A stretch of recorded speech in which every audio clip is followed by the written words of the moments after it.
Hello, नमस्ते, welcome to etc online. आज हम लोग पढ़ने वाले हैं क्लास 10th एनसीईआरटी की बुक का चैप्टर नंबर 6 द 100 ड्रेसेस का पार्ट नंबर 2। देखिए, पार्ट नंबर 1 ऑलरेडी इसका हम लोग कवर कर चुके हैं। अगर आप लोगों ने वीडियो नहीं देखा है तो आप लोगों को डिस्क्रिप्शन या फिर प्लेलिस्ट से वीडियो का लिंक मिल जाएगा, ज़रूर देख लीजिए। अभी हम लोग स्टार्ट करते हैं चैप्टर का लाइन बाय लाइन एक्सप्लेनेशन, लेकिन इससे पहले देख लेते हैं कि प्रीवियस चैप्टर में हमें क्या बताया गया था। इस चैप्टर में हम लोगों को बताया गया था कि एक अमेरिकन स्कूल होता है जिसमें 3 मेन कैरेक्टर्स के बारे में बात की गई थी। मैडी और पैगी 2 फ्रेंड्स थी और एक वांडा पेट्रोन्स्की जो कि पॉलिश गर्ल थी। तो सब लोग स्कूल में इसका मजाक उड़ाते थे क्योंकि इसका नाम बहुत ही अजीब था, वांडा पेट्रोन्स्की। दूसरा, क्योंकि ये पॉलिश गर्ल थी, ये अमेरिका से बिलोंग नहीं करती थी, इसलिए सब लोग इसके साथ में हमेशा मजाक किया करते थे किसी ना किसी तरीके का। अब वांडा जब भी स्कूल आती थी तो मैडी और पैगी या फिर स्कूल की जो दूसरी गर्ल्स होती थी वो उसके चारों तरफ उसको घेर कर खड़ी हो जाती थी और उससे क्वेश्चन किया करती थी, वांडा तुम्हारे पास कितनी ड्रेसेस है, तुम्हारे पास कितने शूज़ है, तुम्हारे पास कितनी हैट्स है। इस तरह से उसे परेशान किया करती थी।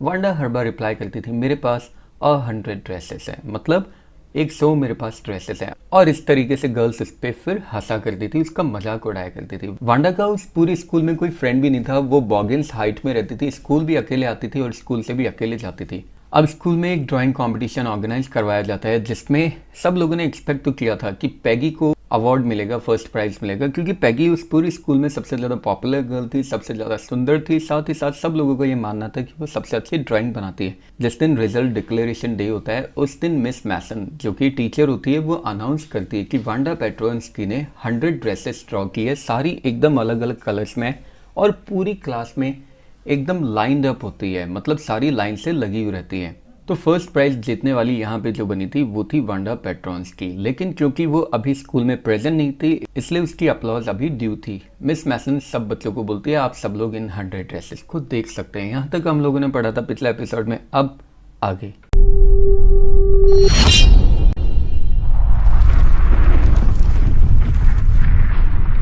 तो जब पूरी क्लास रूम में घूम रही थी, एक सर्कल में घूम रही थी और सारी ड्रेसेस को देख रही थी, उसी समय मॉनिटर आती है प्रिंसिपल के ऑफिस से, एक लेटर लेकर आती है मिस मैसन के लिए, एक नोट लेकर आती है। मिस मैसन इस लेटर को पढ़ती है काफ़ी बार और फिर थॉटफुली इसको स्टडी करती है। उसके बाद वो अपने हाथ से तालियां बजाते हुए बोलती है, अटेंशन क्लास, हर कोई अपनी सीट पे वापस आ जाओ। जब पाँव घिसने की आवाज़ बंद हो जाती है और जब रूम में एकदम शांति हो जाती है तब मिस मैसन बोलती है कि मेरे पास वांडा के फादर से एक लेटर आया है और मैं चाहती हूँ कि मैं तुम सब लोगों के लिए यहाँ पे पढ़ के सुनाऊँ। मिस मैसन एक पल के लिए तो वहाँ पे खड़ी हो जाती है और उसके बाद में क्लास का जो साइलेंस होता है वो और ज़्यादा टेंस हो जाता है, मतलब पूरी क्लास में चारों तरफ शांति छा जाती है। टीचर अपने ग्लासेस एडजस्ट करती है धीरे से, डेलिबरेटली, और उनका ग्लासेस एडजस्ट करने का जो मैनर है वो ये बता देता है कि जो कुछ इसमें लिखा हुआ है इस लेटर में जो वांडा के फादर से आया है ये वास्तव में बहुत ज़्यादा इंपॉर्टेंट है।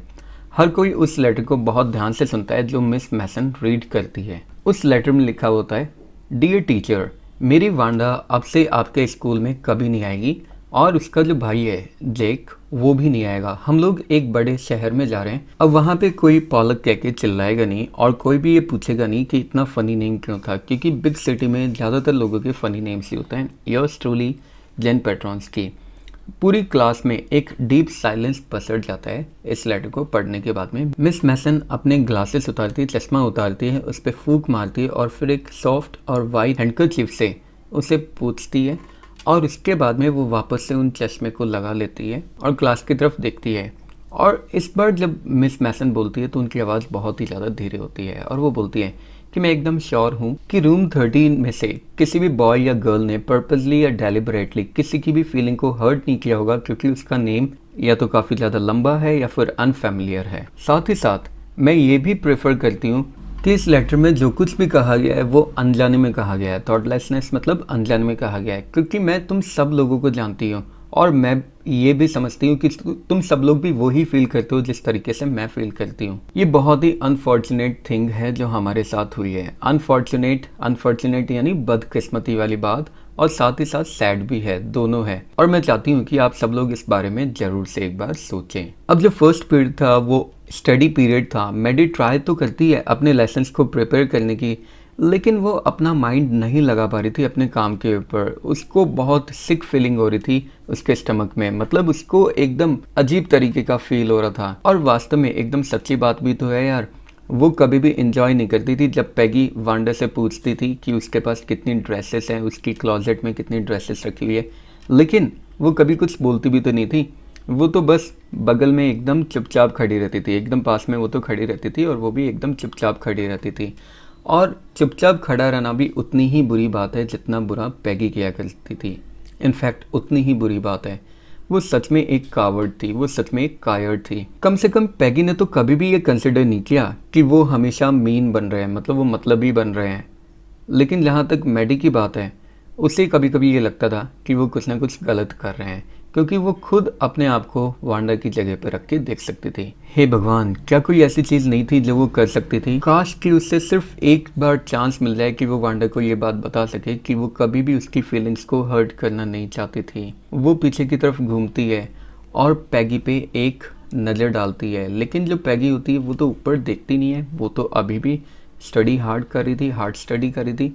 खैर, पैगी को बैड फील हो रहा हो या ना हो रहा हो, लेकिन वो मैडी, उसे तो कुछ ना कुछ करना ही पड़ेगा। उसे वांडा को किसी तरह से, वांडा पेट्रोन्स्की को उसे ढूंढना ही पड़ेगा। हो सकता है कि शायद वो अभी तक यहाँ से मूव नहीं किए हो, शायद यहाँ से अभी तक वो लोग नहीं गए हो सकता है कि जो पैगी है वो भी उसके साथ हाइट्स पे जाए, मतलब बॉगिंस हाइट्स जहाँ पे वो रहते हैं वहाँ पे उसके साथ जाए और वो वहाँ जाके वांडा को बताए कि उसने कॉन्टेस्ट जीत लिया है। और ये भी बताया कि उन लोगों को लगता है कि वो बहुत ही ज़्यादा स्मार्ट है और जो 100 ड्रेसेस उसने ड्रॉ की है वो बहुत ही ज़्यादा खूबसूरत है, वो 100 ड्रेसेस बहुत ही ज़्यादा सुंदर है। जब स्कूल डिसमिस हो जाता है आफ्टरनून में, तो पैगी बोलती है एक कैजुअलनेस के साथ में, प्रिटेंडेड मतलब दिखावा करते हुए कैजुअलनेस के साथ में बोलती है, हे चलो अपन देखते हैं कि वो छोटे बच्चे ने टाउन छोड़ दिया या नहीं छोड़ा, मतलब वो वांडा टाउन से चली गई या नहीं चली गई। अच्छा, तो इसका मतलब पैगी का भी सेम आइडिया है। मैगी के चेहरे पर चमक आ जाती है जब वो ये फील करती है, जब वो ये सुनती है कि पैगी भी वास्तव में यही सोच रही है कि हमें वांडा से मिलना चाहिए, तो बहुत ज़्यादा खुश हो जाती है और मन ही मन सोचती है कि यार पैगी वास्तव में एकदम सही लड़की है। दोनों गर्ल्स जल्दी से बिल्डिंग से बाहर निकलती है, मतलब स्कूल बिल्डिंग से बाहर निकलती है। बॉगिंस हाइट की तरफ जाने वाले स्ट्रीट में, बॉगिंस हाइट जो कि टाउन का वो पार्ट था जहाँ का जो एटमॉस्फेयर है नवंबर आफ्टरनून में, वो इतना ज़्यादा बुरा एटमॉस्फेयर था। फॉरबिडिंग एयर, एयर मतलब यहाँ पे एटमॉस्फेयर को बोला गया है, फॉरबिडिंग मतलब बेकार। जहाँ का एटमॉस्फेयर एकदम बेकार था। ड्रिजली मतलब हल्की हल्की बूंदाबांदी हो रही थी। डैम्प यानी गीला, डिस्मल यानी निराश कर देने वाला, परेशान कर देने वाला। खैर, एटलीस्ट पैगी बोलती है थोड़े बेमन से कि मैंने तो कभी भी उसे फॉरेनर नहीं बोला, मतलब मैंने तो कभी भी उसे विदेशी नहीं बोला और मैंने कभी उसके नाम का तो मजाक उड़ाया भी नहीं। मैंने तो कभी ये बात सोची भी नहीं थी कि उसमें इतना भी सेंस है कि उसे पता चल जाएगा कि हम लोग उसके नाम का मजाक उड़ा रहे हैं, कि हम लोग उसका मजाक उड़ा रहे हैं।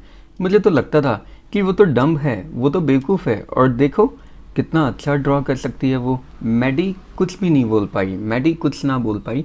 सिर्फ वो तो ये होप कर रही थी कि जैसे तैसे वो लोग वांडा को ढूंढ ले, वांडा उन्हें मिल जाए, क्योंकि वो वांडा को ये बताना चाहती थी कि वो लोग सॉरी थे, वो लोग दुखी थे कि उन्होंने उसका मजाक उड़ाया।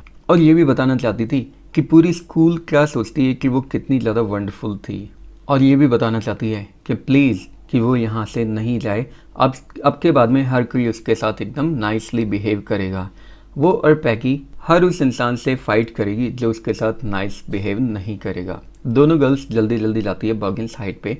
उन्होंने होप किया था, उन्होंने उम्मीद किया था कि वो अंधेरा होने से पहले ही टॉप ऑफ द हिल पहुंच जाएगी, मतलब उस पहाड़ी के एकदम टॉप पे पहुंच जाएगी। मैडी बोलती है एक छोटे से वाइट हाउस की तरफ पॉइंट करते हुए, भाई मुझे लगता है कि वो जगह है जहाँ पे पेट्रोन्स्की रहते हैं।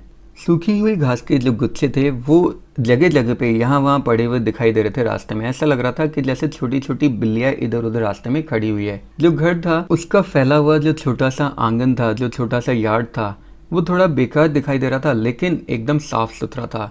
इससे मैडी को याद आ जाती है वांडा की उस ड्रेस के बारे में जो फेडेड ब्लू कॉटन ड्रेस थी, जो कि थी गंदी लेकिन एकदम साफ सुथरी हमेशा रहती थी। यहाँ पे इस घर में कहीं पे लाइफ का कोई साइन भी दिखाई नहीं देता, मतलब कोई भी इंसान दिखाई नहीं देता। पैगी नॉक करती है, फर्मली नॉक करती है डोर के ऊपर, लेकिन कहीं से कोई भी आंसर नहीं आता। वो और मैडी दोनों जाते हैं उस यार्ड के पीछे की तरफ जाते हैं, वहाँ पे भी नॉक करते हैं, लेकिन यहाँ से भी कोई जवाब नहीं आ रहा था। मतलब इस घर में ऐसा लग रहा था कि जैसे कहीं कोई रहता ही नहीं है। तो अब इस बात में कोई भी शक नहीं था, कोई भी डाउट नहीं था कि जो पेट्रोन्स्की थे वो यहाँ से जा चुके थे। अब वो किस तरीके से अपनी गलती सुधार सकते हैं, मतलब अब वो किस तरीके से सॉरी बोल सकते हैं, माफ़ी मांग सकते हैं। वो धीरे से टर्न करते हैं और वापस हिल से नीचे की तरफ अपना रास्ता बनाते हुए उतरने लग जाते हैं। खैर एनीवे, पैगी बोलती है अब तो वो जा चुकी है, अब तो हम लोग कर भी जा सकते हैं। इन सब के अलावा मुझे ऐसा लगता है कि जब भी मैं उससे उसकी ड्रेसेस के बारे में पूछती थी तो शायद उसके माइंड में उस समय अच्छी अच्छी ड्राइंग के आइडियाज़ आते रहे होंगे, अदरवाइज वो इस कॉन्टेस्ट को जीतती कैसे। और मैडी ने भी ये जो आइडिया था ये केयरफुली अपने माइंड में सेट कर लिया, अपने दिमाग में सेट कर लिया कि जब भी उससे 100 ड्रेसेस के बारे में पूछते थे तो वो अपने माइंड में अपनी ड्राइंग्स के आइडियाज़ को इमेजिन किया करती थी। क्योंकि अगर इसमें वास्तव में ऐसी कोई बात थी तो इसमें तो बैडली फील करने वाली कोई बात नहीं थी, मतलब हम लोग तो उसे एक तरीके से आइडिया दिया करते थे नई नई ड्राइंग्स के लिए। लेकिन उस रात वो सो नहीं पाई, वो सिर्फ वांडा के बारे में सोचती रही, उसकी फेडेड ब्लू ड्रेस के बारे में सोचती रही, उस छोटे से घर के बारे में सोचती रही जिसमें वो रहती थी, और वो उन ग्लोइंग पिक्चर के बारे में सोचती रही जो वो 100 ड्रेसेस बनाती थी, जो सारी क्लासरूम में लाइंड अप थी।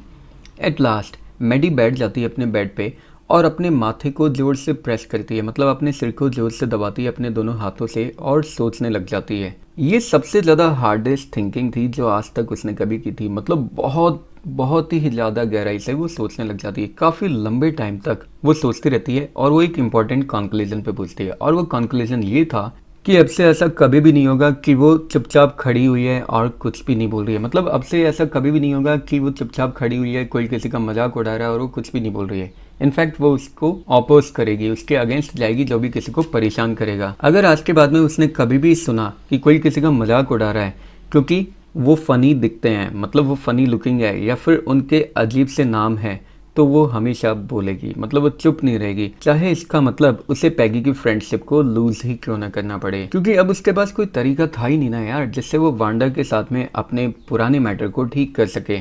लेकिन आज के बाद वो कभी भी किसी को इतना ज़्यादा अनहैप्पी अपनी वजह से कभी भी नहीं होने देगी, चाहे वो कोई भी हो, वांडा हो या और कोई भी हो। सैटरडे को मैडी अपनी पूरी आफ्टरनून पैगी के साथ स्पेंड करती है। वो लेटर लिख रहे थे वांडा पेट्रोन्स्की को। ये सिर्फ एक फ्रेंडली लेटर था जिसमें उस कॉन्टेस्ट के बारे में बताया गया था और जिसमें यह भी बताया गया था कि वांडा ने वो कॉन्टेस्ट जीता था। उन्होंने उस लेटर में उससे बताया कि उसकी ड्राइंग्स कितनी ज़्यादा सुंदर थी, कितनी ज़्यादा प्रीटी थी, और उन्होंने उससे ये भी पूछा कि जहाँ पे भी वो गई है क्या वो जगह उससे पसंद आ रही है, क्या वहाँ पे नया टीचर उससे पसंद आ रहा है। वो एक्चुअली बोलना तो सॉरी चाहते थे, उस लेटर के थ्रू वो सॉरी बोलना चाहते थे, लेकिन लेटर को उन्होंने एंड किया एकदम फ्रेंडली लेटर की तरह उन्होंने एंड किया। मतलब उस लेटर में वो चाह कर भी सॉरी नहीं बोल पाए। उस तरीके से उन्होंने लेटर को एंड किया जिस तरीके से वो अपने किसी भी अच्छे फ्रेंड को लेटर लिखते थे, और लास्ट में उन्होंने उसे साइन कर दिया बहुत सारे एक्स के साथ में, लव के साथ में। मतलब लास्ट में उन्होंने इसके ऊपर क्या किया, अपने खुद के तो साइन कर दिया और साथ ही साथ बहुत सारे स्ट्रेंज साइन भी कर दिए जिससे ऐसा लगे कि ये बहुत सारे लोगों के थ्रू लेटर लिखा हुआ है। फिर उन्होंने उस लेटर को बॉगिन साइड पे मेल कर दिया और एनवलप पे लिख दिया प्लीज़ फॉरवर्ड। मतलब इस लेटर को आगे जहाँ पे भी ये एड्रेस वाले मूव हुए हैं वहाँ पे उसे फॉरवर्ड कर दिया जाए। खैर डेज निकल जाते हैं लेकिन लेटर का कोई भी आंसर नहीं आया, ना ही ये लेटर वापस आता है। इसका मतलब कि शायद वांडा ने लेटर रिसीव तो कर लिया, लेकिन शायद हो सकता है कि वांडा इतनी ज़्यादा हर्ट हुई हो या इतनी ज़्यादा एंग्री हो, इतनी ज़्यादा गुस्सा हो कि वो इस लेटर का आंसर ही नहीं कर रही हो। खैर इसमें आप उसे भी ब्लेम नहीं कर सकते क्योंकि उसके साथ ऑब्वियसली ऐसा ही बिहेवियर किया गया था। कई हफ्ते निकल जाते हैं लेकिन अभी भी वांडा ने तो कोई आंसर नहीं दिया। पैगी तो इस बात को भूलना भी स्टार्ट कर देती है, पूरे बिजनेस को भूलना स्टार्ट कर देती है। और मैडी अब जब रात को सोने के लिए जाती थी तब भी वो वांडा के बारे में ही बात करती रहती थी।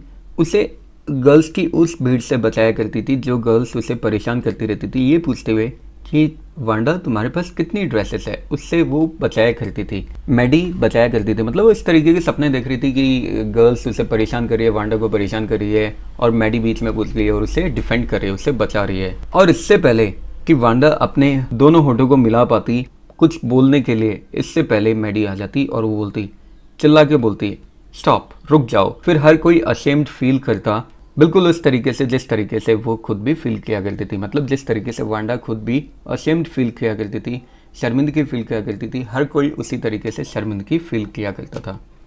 अब क्रिसमस का टाइम आ जाता है और चारों तरफ ग्राउंड पे स्नो दिखाई देती है। मतलब क्रिसमस में ऑब्वियसली बर्फबारी होने लग जाती है तो स्नो दिखाई देने लगती है। क्रिसमस बेल्स और छोटे छोटे ट्रीज होते हैं जो पूरे क्लासरूम में इधर उधर डेकोरेट कर रखे थे, जिन्हें सजाया गया था पूरी क्लास में। छुट्टियों से पहले स्कूल का जो लास्ट डे था, मतलब विंटर वेकेशन से पहले जो स्कूल का जो लास्ट डे था, टीचर आती है क्लास में और क्लास को एक लेटर दिखाती है जो उसी मॉर्निंग टीचर को रिसीव हुआ था। और ये लेटर भी किसका था? ये ऑब्वियसली वांडा का लेटर था। तो टीचर बोलती है, बच्चों तुम लोगों को याद है वांडा पेट्रोन्स्की के बारे में? वो गिफ्टेड लिटिल आर्टिस्ट, मतलब वो छोटी सी आर्टिस्ट जो भगवान के द्वारा गिफ्ट में हमें मिली थी, जिसने ड्राइंग कॉन्टेस्ट जीता था। खैर, उसने आज मुझे एक लेटर लिखा है और मुझे बहुत ज़्यादा खुशी है ये जानकर कि अब मुझे पता चल गया कि वो कहाँ रहती है, क्योंकि अब मैं उसे उसका मेडल भेज सकती हूँ जो उसने जीता था उस कॉन्टेस्ट में। चलो खैर, मैं चाहती हूँ कि ये लेटर मैं तुम लोगों को पढ़ के भी सुनाऊँ। पूरी की पूरी जो क्लास है वो बहुत ज़्यादा इंटरेस्ट के साथ में बैठ जाती है ताकि वो उस लेटर को ध्यान से सुन सके। उस लेटर में लिखा हुआ था, डियर मिस मैसन, आप और रूम 13 कैसे हैं? प्लीज़ गर्ल्स को बता देना कि वो 100 ड्रेसेस वो खुद अपने पास में रख लेगी, क्योंकि मेरे नए घर में मेरे पास और 100 ड्रेसेस है, मतलब और 100 ड्रेसेस मेरे पास है, सारी लाइन अप है मेरी क्लोजेट में। और मैं चाहती हूँ कि वो जो लड़की पैगी है वो ग्रीन वाली ड्रेस रख ले जिसके ऊपर रेड ट्रिमिंग की गई है, और उसकी जो फ्रेंड मैडी है वो ब्लू वाली ड्रेस रख ले। क्रिसमस में मैं अपनी उस स्कूल को बहुत ज़्यादा मिस कर रही हूँ। मेरे जो नए टीचर हैं वो आपके जितने बराबर तो नहीं है, मतलब आपको इक्वलाइज तो नहीं करते। Merry Christmas to you and everybody, yours truly Wanda Petronski. अब जब मैडी और पैकी ये लेटर पढ़ने के बाद में, मतलब जब स्कूल की छुट्टी होने के बाद में जब ये दोनों घर पे जा रहे होते हैं तो ये दोनों अपनी ड्राइंग्स को बहुत केयरफुली पकड़े रहते हैं। रास्ते में जितने भी घर होते हैं उन सब पे मालाएं लगी रहती हैं, और हॉली मतलब किसी तरह का एक प्लांट होता है, विंडोज़ में उनके मालाएं और प्लांट्स लगे रहते हैं। मतलब क्रिसमस का सीजन होता है ऑब्वियसली। ग्रोसरी स्टोर के बाहर की तरफ 100 क्रिसमस ट्री पड़े रहते हैं, मतलब 100 क्रिसमस ट्री पड़े रहते हैं, एक ढेर में पड़े रहते हैं। एक विंडो के पास में कैंडी, पेपरमिंट की स्टिक्स, कॉर्निकॉपियाज मतलब होता है सुंदर सुंदर बर्तन, और शाइनी और ट्रांसपेरेंट पेपर लटके हुए रहते हैं। चारों तरफ का जो एटमॉस्फेयर होता है वो एकदम क्रिसमस के जैसा एटमॉस्फेयर होता है, और चारों तरफ की जो लाइट्स होती है वो भी बर्फ के ऊपर, स्नो के ऊपर अलग अलग कलर्स में रिफ्लेक्ट कर रही थी। पैगी बोलती है, वाओ, इसका मतलब ये उसका जो एक्सप्रेशन था वांडा पेट्रोन्स्की का जो लेटर में उसने लिखा था, ये दिखाता है कि वो भी वास्तव में हमें पसंद करती है। इससे ये पता चलता है कि उसे हमारा लेटर मिल गया था, और ये उसका बोलने का तरीका था कि सारी चीज़ें एकदम ठीक है, मतलब अब सब कुछ ठीक है। मैडी भी थोड़ा सैड होते हुए बोलती है, हाँ मैं भी ऐसे ही उम्मीद करती हूँ, मैं भी ऐसे ही होप करती हूँ। सैडली बोलती है, मतलब दुखी होते हुए बोलती है। वो सैड इसलिए फील करती है क्योंकि वो जानती थी कि वो कभी भी उस छोटी सी टाइट लिप वाली पॉलिश गर्ल को दोबारा कभी भी नहीं देख पाएगी, और कभी भी उससे ये नहीं बता पाएगी कि वास्तव में वो कितना ज़्यादा सॉरी फील कर रही थी, और कभी भी उन दोनों के बीच में चीज़ों को ठीक भी नहीं कर पाएगी। वो घर पे जाती है और अपनी ड्राइंग को अपने बेडरूम में एक पिंक फ्लावर वाला वॉलपेपर जो फटा हुआ था वहाँ पे उसने टांग दिया। जो गंदा सा रूम था अब ये एकदम ऐसे जिंदा सा लगने लग जाता है उन कलर्स की ब्रिलियंसी के कारण। मतलब वो कलर्स जो थे पेंटिंग में इतने ज़्यादा ब्रिलियंट थे, इतने ज़्यादा चमकदार कलर्स थे कि पूरा का पूरा कमरा ऐसा लगता है जैसे कमरा ही, जैसे रूम ही जिंदा हो गया। मैडी बैठ जाती है अपने बेड पे और ड्राइंग को देखती है, और वो मनी मन सोचती है कि वो पास में खड़ी रहती थी लेकिन फिर भी कुछ नहीं बोलती थी। और वांडा देखो फिर भी कितना नाइसली उसने बिहेव किया है उसके साथ में। मतलब इतना कुछ होने के बावजूद भी वांडा का जो बिहेवियर था वो अभी भी कितना ज़्यादा पोलाइट था। उसकी आंखों में आंसू आ जाते हैं और उसकी आंखें धुंधली हो जाती है। काफ़ी लंबे समय तक वो इन्हीं धुंधली आंखों से पिक्चर को देख रही होती है। फिर जल्दी से वो अपनी आंखों को रगड़ती है और उस पिक्चर को ध्यान से स्टडी करने लग जाती है, ध्यान से देखने लग जाती है। पिक्चर में जो उसने ड्रेस डिज़ाइन की थी उसके जो कलर्स थे वो इतने ज़्यादा चमकीले थे, इतने ज़्यादा ब्राइट थे कि उसने मुश्किल से ही उस पिक्चर की, उस ड्राइंग के फेस को नोटिस किया था। मतलब अभी तक ड्राइंग के फेस को ही नोटिस नहीं किया था, लेकिन ड्राइंग का ये जो फेस था ये तो यार उसकी तरह दिखता है। मैडी, हाँ वास्तव में ये उसके खुद के मुंह की तरह दिखता है। क्यों? इसका मतलब उसने मुझे ड्रॉ किया है, उसने खुद मैडी को ड्रॉ किया है। वांडा वास्तव में इसे उसके लिए ड्रॉ करना चाहती थी। अब वो बहुत ज़्यादा एक्साइटमेंट के साथ पैगी के घर पे भाग कर जाती है और वो बोलती है, पैग मुझे तुम्हारी पिक्चर देखने दो। पैगी पूछती है, क्या बात है, क्या मैटर है? और वो दोनों जाते हैं उस रूम में जहाँ पे वांडा की ड्राइंग अभी भी मुंह के बल लेटी हुई थी बेड के ऊपर। मैडी केयरफुली उस ड्राइंग को उठाती है और बोलती है, देखो उसने इस पेंटिंग में तुम्हें ड्रॉ किया है, मतलब उसने इस ड्राइंग में तुम्हारी पिक्चर बनाई है, ये तुम हो। वो एक्सक्लेम करते हुए बोलती है, और हेड और फेस जो होता है उस पिक्चर का वो बिल्कुल पैगी की तरह दिखाई देता है। पैगी बोलती है, देखा मैंने कहा था ना, वो सच में हमें पसंद करती थी। मेडी भी एग्री करते हुए बोलती है, हाँ बिल्कुल उसने हमें पसंद तो किया ही होगा। और वो हर बार ब्लिंक करते हुए उन आंसुओं को छुपाने की कोशिश करती है, वो आंसू जो हर बार उसकी आंख में तब आ जाते थे जब वो वांडा के बारे में सोचती थी।